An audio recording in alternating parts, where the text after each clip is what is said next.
You've ceded a lot of authority to the president, a lot of constitutional authority to the president. I don't agree with that. Article 1 powers on tariffs. You've said you're going to give the president space on tariffs. Yeah.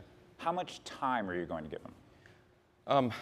Well, I mean, I don't know that there's a specific timeline. Look, I'm a constitutional law attorney. I'm a jealous guardian of Article 1 power and the separation of powers and constitutional balance. But whomever is the president of whatever party, they do have a broad degree of latitude, for example, to deal with unfair trade partners and trade practices. And that's what he's doing. I mean, what are we, about 3 weeks into the tariff policy of this new administration? I don't think it's appropriate for Congress to jump in the middle of that and try to legislate.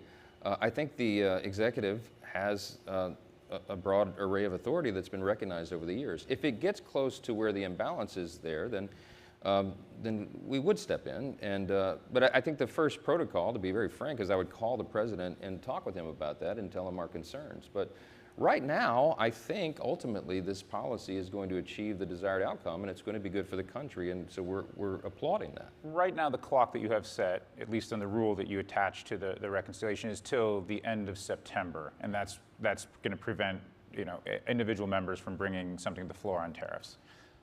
Do you extend that beyond September? I mean, I'm trying to understand, because you sort of just opened up there that if there was an issue with tariffs, you give them a call and then maybe take legislative action.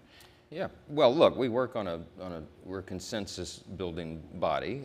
We have a small majority. I've got a 3-vote margin all the way through the remainder of this Congress, by all appearances. So, we make decisions as a body. It's just not a unilateral, I'm not a dictator. I don't get to determine all that. But if there's a consensus among the body, I'm the leader of the body, then I would do that. But look, I don't think that's going to happen. I think that this is beginning to settle out. I think the president put a 90-day pause, as you know, on much of it, and we'll see how that develops. But there seems to be a sense of calm that's settling over that, and I think, again, the desired outcome will be achieved.